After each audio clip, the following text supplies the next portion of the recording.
श्रावणाचा संबंध श्रवणाशी आहे बरं. ऐकायचंय फक्त, बोलायचं कमी, आहार कमी, विचार कमी.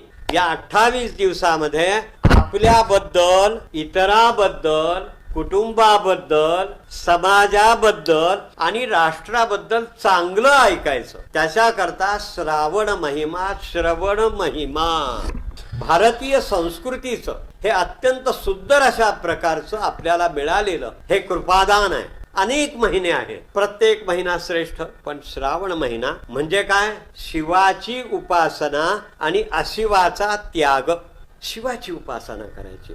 आता उपवासाचं महत्व आहे.